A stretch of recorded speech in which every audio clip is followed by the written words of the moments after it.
आज आपण मराठी व्याकरणातली विभक्ती हा भाग शिकणार आहे। विभक्तीची व्याख्या याप्रमाणे आहे।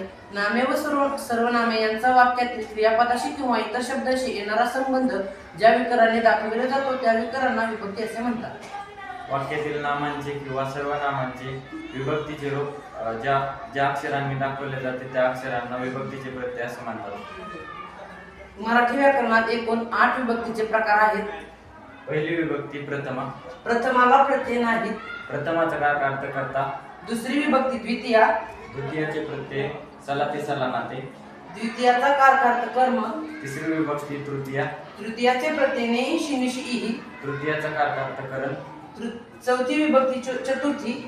चतुर्थीचे प्रत्यय सला ते सला नाते। चतुर्थीचा कारकार्थ संप्रदान।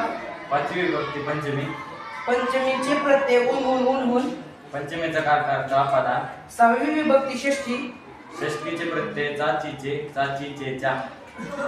षष्ठीचा कारकार्थ संबंध। सातवी विभक्ती सप्तमी। सप्तमीचे प्रत्यय तैया तैया।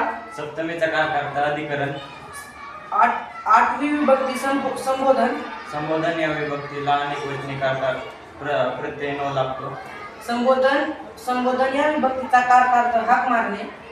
आपण एक उदाहरण घेऊ।